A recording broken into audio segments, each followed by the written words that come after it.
আসসালামু আলাইকুম প্রিয় শিক্ষার্থী বন্ধুরা, আলোচনা করব মাইক্রোসফট অফিস এক্সেল 2007 নিয়ে। এটির বেসিক পর্বে আমরা জানব যে এর ফান্ডামেন্টাল মানে বিভিন্ন খুঁটিনাটিগুলো জানব এবং আমরা ধীরে ধীরে পর্যায়ক্রমে আমরা পরবর্তী লেসনগুলোতে আমরা অ্যাডভান্স লেভেল পর্যন্ত জানতে পারব। তো কথা না বাড়িয়ে চলুন আমরা শুরু করি মাইক্রোসফট অফিস এক্সেল 2007 এর বেসিক পর্ব। তো মাইক্রোসফট অফিস এক্সেল 2007 ওপেন করার জন্য আমাদের যেতে হবে কম্পিউটারের স্টার্ট মেনুতে। স্টার্ট মেনু থেকে আমাদের যেতে হবে অল প্রোগ্রামস থেকে আমরা এখানে দেখতে পাচ্ছি কিছু ফোল্ডার দেখা যাচ্ছে। এখানে মাইক্রোসফট অফিস নামে একটি ফোল্ডার রয়েছে। তো মাইক্রোসফট অফিসে আমরা মাউসের লেফট বাটন একবার ক্লিক করব এবং এখানে আমরা মাইক্রোসফট অফিসের আন্ডারে যে প্রোগ্রামগুলো আছে সেগুলো দেখতে পাবো। তো মাইক্রোসফট অফিসের আন্ডারে মাইক্রোসফট অফিস এক্সেল 2007 নামে এই প্রোগ্রামটি আমরা ওপেন করব। এটি ওপেন করার জন্য মাউসের লেফট বাটনে একবার ক্লিক করব এই লেখাটির উপরে। একবার ক্লিক করলে আমরা মাইক্রোসফট অফিস এক্সেল 2007 এর ডিফল্ট যে ইন্টারফেসটি সেটি আমরা দেখতে পাবো। তো এখানে আমরা পরিচিত হয়ে নেই বিভিন্ন অংশগুলো নিয়ে। যেমন এখানে ধরুন লেখা আছে বুক 1 মাইক্রোসফট এক্সেল। মাইক্রোসফট এক্সেলের এটি হচ্ছে একটি বুক মানে বই নাম্বার 1। তো আমরা জানি যে কোনো বইয়ের মধ্যে কিছু পৃষ্ঠা থাকে। এইটা যেহেতু একটি মাইক্রোসফট অফিস এক্সেলের একটি বই, তাহলে এটারও কিছু পৃষ্ঠা আছে। পৃষ্ঠাগুলো দেখার জন্য আমরা দেখি বাই ডিফল্ট এখানে শিট 1, শিট 2, শিট 3 তিনটি পৃষ্ঠা বা পেজ, তিনটি শিট এখানে দেয়া আছে। এক্সেলের ভাষায় এগুলোকে শিট বলে। তো এই শিটগুলো আসলে আমাদের প্রয়োজন মতো আমরা বাড়িয়ে নিতে পারবো, কমিয়ে নিতে পারবো, আমাদের প্রয়োজন মতো আমরা এটা জানবো। বাড়ানোর জন্য এই আইকনটিতে যদি আমরা ক্লিক করি তাহলে দেখুন শিট 4 তৈরি হচ্ছে। আবার ক্লিক করলে 5, আবার ক্লিক করলে 6, আবার ক্লিক করলে 7। এভাবে আমাদের যত খুশি শিটগুলো আমরা বাড়িয়ে নিতে পারবো। তো আমরা বাই ডিফল্ট 1, 2, 3 তিনটি শিট ছিল, এই তিনটি শিট নিয়েই কাজ করব। বাকি শিটগুলো আমরা আপাতত ডিলিট করে দিই। ডিলিট করার জন্য যে শিটটি ডিলিট করব সেই লেখাটির উপরে, শিটের নামটির উপরে রাইট বাটন ক্লিক করব। মাউসের রাইট বাটন ক্লিক করে ডিলিটে ক্লিক করলে এটি ডিলিট হয়ে যাবে। দেখুন ডিলিট হয়ে যাচ্ছে। রাইট বাটন ক্লিক করলাম এবং ডিলিটে ক্লিক করলাম। তো এই হলো শিট। তিনটি শিট আছে। শিটগুলোর নাম আমরা নিজেদের মতো করেই পরিবর্তন করতে পারবো। সেটি করার জন্য মূলত এখানে ধরুন শিট 1 লেখা আছে, এটিতে রাইট বাটন ক্লিক করব। রাইট বাটন ক্লিক করে এখানে রিনেম অপশনটি আছে, এখানে যদি আমরা রিনেমে ক্লিক করি তাহলে দেখা যাচ্ছে লেখাটি সিলেক্ট হয়ে গেল। ধরুন এটার নাম আমরা চেঞ্জ করে দিব, ধরুন যে ইনকাম লিখে যদি আমরা অন্য কোথাও ক্লিক করি তাহলে শিটটির নাম ইনকাম শো করাচ্ছে। ধরুন এভাবে আমরা এই শিটটির নামও চেঞ্জ করব। সেক্ষেত্রে আমরা রাইট বাটন ক্লিক করে রিনেমে ক্লিক করার পরে এখানে যদি আমরা লিখি এক্সপেন্স লিখে যদি আমরা অন্য কোথাও ক্লিক করি, দেখুন এটি এক্সপেন্স হয়ে গেছে। এভাবে শিট 3-তে যদি আমরা আবারও রাইট বাটন ক্লিক করে রিনেমে ক্লিক করে এটাতে যদি লিখি রিপোর্ট, দেখুন এটি রিপোর্ট হয়েছে। তাহলে ইনকাম, এক্সপেন্স, রিপোর্ট তিনটি শিট আমাদের কিন্তু তৈরি হয়ে যাচ্ছে। এভাবে আমরা আরও শিট বাড়িয়ে নিয়ে সেটি রিনেম করে আমাদের মতো করে আমরা নাম দিতে পারি। তো এটি হচ্ছে শিটের নেম। আর এখানে যে বুক 1 মাইক্রোসফট এক্সেল লেখা আছে এই অংশটাকে বলা হবে টাইটেল বার। মানে আমরা এই ফাইলটির যে নাম দেব সেই নামটি এখানে শো করাবে, এই জন্য এটির নাম হচ্ছে টাইটেল বার। এখানে পাশে দেখা যাচ্ছে এটি হচ্ছে কুইক অ্যাক্সেস টুলবার, এটি হচ্ছে অফিস বাটন। এই যে home, insert, page layout, formula, data, review, view এই লেখাগুলো আছে, এগুলো প্রত্যেকটি এক একটি মেনু এবং এগুলো মেনু হওয়ার কারণে এই অংশটাকে বলা হচ্ছে মেনু বার। এটি হচ্ছে মেনু বার এবং মেনু বারের আন্ডারে প্রত্যেকটা মেনুর আন্ডারে, যেমন হোমের আন্ডারে এগুলো আছে, এগুলো হচ্ছে ফরম্যাটিং টুলবার। এগুলো সাব মেনুর মতোই কিছুটা। ইনসার্টের আন্ডারে এগুলো আছে, পেজ লেআউটের আন্ডারে এগুলো আছে, ফর্মুলার আন্ডারে এগুলো আছে। ঠিক এইরকমভাবে এই ফরম্যাটিং টুলবার বা সাব মেনুগুলো দেওয়া আছে। এগুলো আমরা পরবর্তী সময় ব্যবহার জানব। তো তো এই সাবমেনু বা ফরম্যাটিং টুলবারের যে অংশটা এটিকে বলা হয় রিবন। এই রিবনটিকে যদি আমরা হাইড করতে চাই, ধরুন আমরা এটা দেখতে চাই না, সেক্ষেত্রে আমরা এখানে মেনু বারের যে কোনো ফাঁকা জায়গায় আমরা যদি মাউসের রাইট বাটন ক্লিক করে মিনিমাইজ দ্য রিবনে ক্লিক করি, তাহলে এটি কিন্তু আর দেখা যাচ্ছে না। আমরা যদি আবার এখানে মিনিমাইজ দ্য রিবনে ক্লিক করি, তাহলে আবার পূর্বের অবস্থায় আমরা ফিরে যাচ্ছি। এখানে এটি হচ্ছে নেম বক্স আর এটি হচ্ছে ফর্মুলা বার। তাহলে আমরা এটা জানলাম, title bar, menu bar, ribbon, name box, এটা ফর্মুলা বার। এখন এখানে দেখা যাচ্ছে A B C D E F এভাবে কিছু অক্ষরগুলো আমরা দেখতে পাচ্ছি, এবং এখানে 1 2 3 4 5 6 7 8 করে সিরিয়াল নাম্বারগুলো দেখা যাচ্ছে। এই এ বি সি ডি এবং 1 2 3 4 করে যে সিরিয়ালগুলো দেখা যাচ্ছে, এই দুটি লাইনকেই বলা হবে হেডিংস। এগুলোকে বলা হবে হেডিংস। আমরা যদি এই হেডিংসটা দেখতে না চাই, ধরুন যে আমরা এটা দেখতে চাই না, তো সেক্ষেত্রে আমাদের যেটা করতে হবে সেটা আমরা ভিউতে যেতে হবে। ভিউ মানে দেখা, আমরা এটা দেখতে চাই বা দেখতে চাই না সেটা সেই কাজ করার জন্য আমাদের ভিউতে যেতে হবে। ভিউতে গিয়ে ধরুন আমরা এগুলো দেখতে চাই না, সেক্ষেত্রে আমরা হেডিংস লেখাটি যদি আমরা তুলে দিই, তাহলে দেখুন আমাদের ABCD এবং 1 2 3 4 লেখাগুলো আর শো করাচ্ছে না। তো আমরা আবার হেডিংসে যাই, কারণ ওগুলো থাকলেই বরং কাজ করা আমাদের জন্য সুবিধা হবে। এখন আমরা যেটা জানবো যে এখানে এই যে লম্বালম্বিভাবে কিছু দাড়ি টানা আছে, দেখুন পেন্সিল দিয়ে দাড়ি টানলে যেরকম হয় এরকম দাড়ি টানা আছে, এবং আড়াআড়িভাবেও কিছু দাড়ি টানা আছে। এই লম্বালম্বি এবং আড়াআড়িভাবে যে দাড়িগুলো টানা আছে, লাইনগুলো টানা আছে, এই লাইনগুলোকে বলা হয় গ্রিড লাইন।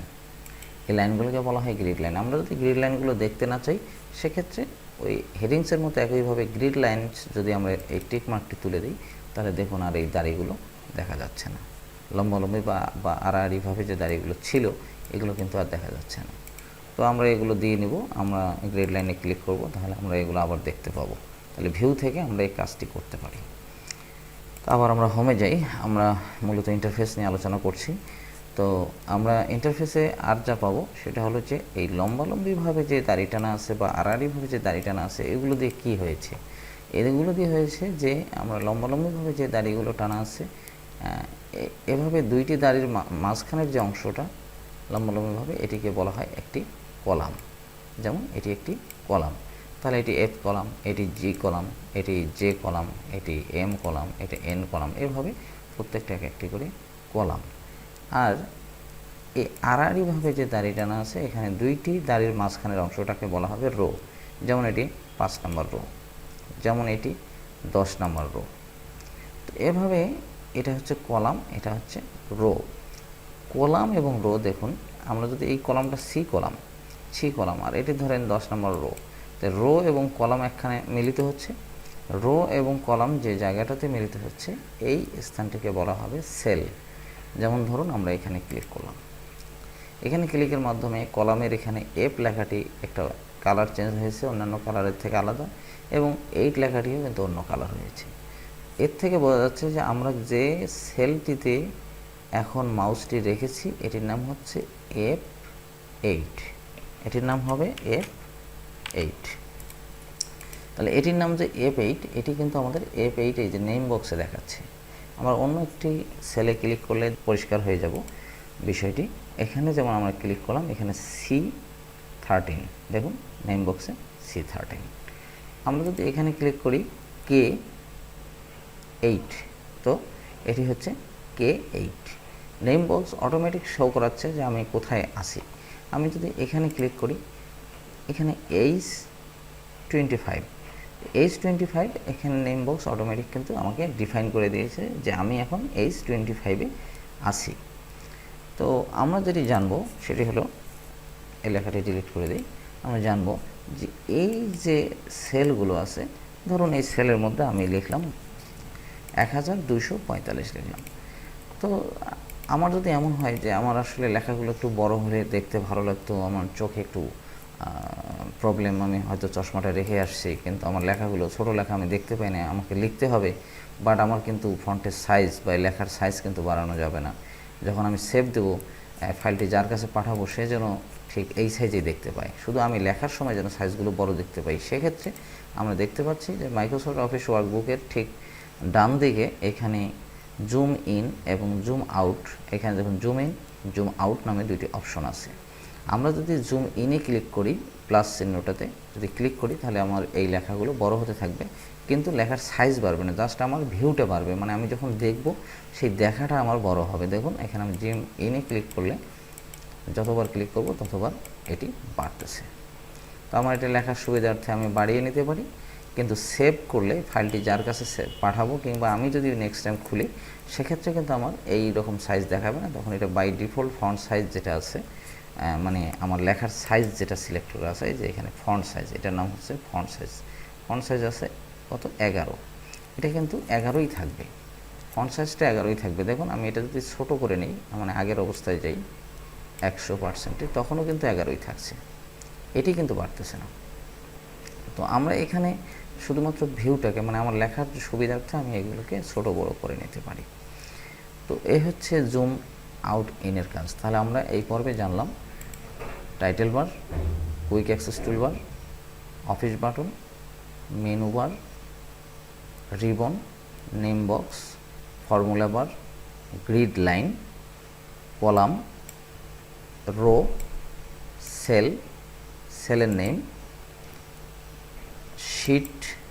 শিট বাড়ানো কমানো এবং শিটের নাম চেঞ্জ করা, এবং জুম ইন জুম আউট, এগুলো আমরা জানতে পারলাম। এখন আমরা জানবো যে এই ফাইলটিকে আমরা কিভাবে সেভ দেব। ধরুন আমরা এখানে একটা লেখা লিখব, www.excelbangla.com, এই লেখাটি লিখলাম। লিখে যদি আমরা ইন্টার, আমাদের কিবোর্ডে ইন্টার যদি আমরা প্রেস করি, তাহলে দেখা যাচ্ছে যে লেখাটি কালার চেঞ্জ হয়েছে এবং নিচে একটি আন্ডারলাইন দেখা যাচ্ছে, সেই সাথে এটি একটি লিঙ্ক তৈরি হয়েছে। দেখুন আমি যদি এখানে মাউস নিয়ে যাই, তাহলে আমার মাউস পয়েন্টারটি একটা আঙ্গুলের মতো শো করাচ্ছে, তার মানে এটি একটি লিঙ্ক তৈরি হয়ে গেল।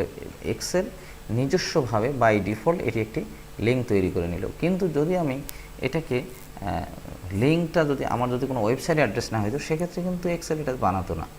এক্সেলের নিজস্বভাবে এই কাজটি করতে পারে। যেমন ধরুন আমি www.excelbangla.com লিখেছি, সেক্ষেত্রে কিন্তু এটা একটি আমাকে ওয়েবসাইট অ্যাড্রেস এটা শো করাচ্ছে। কিন্তু যদি আমি এখানে এমনি একটি লেখা লিখি, ধরুন অনলাইন এক্সেল টিচার, এই লেখাটি লিখে যদি ইন্টার প্রেস করি, সেক্ষেত্রে কিন্তু আমার এটাকে কোনো লিঙ্ক শো করাচ্ছে না, কারণ এটি কোনো লিঙ্ক নয়, লিঙ্ক এটি। তো আমরা জানলাম যে এক্সেল স্বয়ংক্রিয়ভাবে লিঙ্ক হলে লিঙ্কটাকে শো করাতে পারে, সাধারণ লেখা হলে সাধারণভাবে শো করাতে পারে। এভাবে আমরা টাকা পয়সা লেখার ক্ষেত্রে কিংবা অন্যান্য ডেট লেখার ক্ষেত্রে যাই ব্যবহার করব, এক্সেল স্বয়ংক্রিয়ভাবে সেটি সেই ফরম্যাটেই শো করাবে। তো এই হলো, তো আমরা ধরুন এটি লিখলাম, এই ফাইলটি এখন আমরা সেভ করব। সেভ করার জন্য আমাদের যেতে হবে অফিস বাটনে। অফিস বাটনে গিয়ে এখানে সেভে যদি আমরা ক্লিক করি, তো আমাদের এই ইন্টারফেসটি আসতেছে। তো আমরা সেভ করব কোথায়, ডেস্কটপে। আমরা আপাতত ডেস্কটপে ফাইলটি রাখতে চাই। ধরুন এটার নাম দিব ফার্স্ট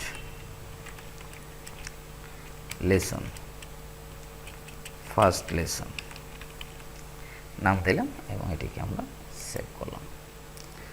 সেভ করার মাধ্যমে এই ফাইলটি আমার কিন্তু সেভ হয়ে গেল। এখন ধরুন যে আমি ফাইলটিকে ক্লোজ করতে চাচ্ছি না, কিন্তু ফাইলটি থাকবে, আমি অন্য কাজ করব। সেক্ষেত্রে এখানে 3টি চিহ্ন দেখা যাচ্ছে। প্রথমটি হচ্ছে বিয়োগ চিহ্ন, মানে মিনিমাইজ এটিকে বলা হয়। এটিতে যদি আমি ক্লিক করি তাহলে কি হয় দেখি। আমি মিনিমাইজে ক্লিক করলে ফাইলটি কিন্তু আর দেখা যাচ্ছে না। তো ফাইলটি কিন্তু আমরা কেটেও দিইনি, ক্লোজ করে নিই। তাহলে ফাইলটি কোথায় আছে? ফাইলটি সেক্ষেত্রে আমরা দেখতে পাচ্ছি যে আমাদের স্ট্যাটাস বারে এখানে রয়েছে। এখানে আবার আমরা ক্লিক করলে পূর্বের অবস্থা আমরা ফাইলটি দেখতে পারবো। এটিকে যদি আমরা ছোটো করে দেখতে চাই, সেক্ষেত্রে আমরা মাঝখানে রিস্টোর ডাউন যে কথাটি আছে, এটিতে যদি আমরা ক্লিক করি, তাহলে আমার ফাইলটি ছোটো হয়ে যাচ্ছে। আবার যদি আমি এখানে ম্যাক্সিমাইজ করি, সেক্ষেত্রে আমার ফাইলটি আবারও পূর্বের অবস্থায় ফুল ডিসপ্লে হচ্ছে। তো এখন যদি আমি মনে করি যে না, এই ফাইলটি আমার এই মুহূর্তে আর দরকার নেই, আমি এটি কেটে দেবো, সেক্ষেত্রে এখানে এটি হচ্ছে এই ক্রস চিহ্নটা গুণ চিহ্নের মতো, এটির নাম হচ্ছে ক্লোজ। দেখুন মাউস নিয়ে গেলে এখানে ক্লোজ দেখাচ্ছে। তো আমি এখানে ক্লোজ করে দিলাম, ফাইলটি আমি ক্লোজ করে দিলাম। এখন কিন্তু ফাইলটি নাই। নেক্সট টাইম যদি আমি ফাইলটি খুঁজতে যাই বা ওপেন করতে চাই, আমাদের ডেস্কটপে ফার্স্ট লেসন নামে একটি ফাইল এখানে কিন্তু তৈরি হয়েছে। ফার্স্ট লেসন নামে এই ফাইলটিতে আমি মাউসের লেফট বাটন ডাবল ক্লিক করব। ডাবল ক্লিক করলে আবার আমরা আগের যে ফাইলটি আমি সেভ করেছিলাম, দেখুন এই যে শিটের নাম চেঞ্জ করেছিলাম এবং excelbangla.com your online Excel teacher এই লেখাটি লিখেছিলাম, আমরা কিন্তু পূর্বের অবস্থায় ফিরে পেলাম। তো এই হচ্ছে আমাদের এক্সেলের ফান্ডামেন্টাল আলোচনা। তো আমরা নেক্সট লেসনে জানবো যে এই ফরম্যাটগুলো কীভাবে ফরম্যাটিং টুলবার ইউজ করতে হয় এবং কীভাবে সেটিকে বিভিন্ন রকম সাইজ, বিভিন্ন রকমের ফন্ট, বিভিন্ন রকমের কালার দিতে হয়, সেটি আমরা পরবর্তী লেসনে জানবো। সে পর্যন্ত ভালো থাকুন। আল্লাহ হাফেজ।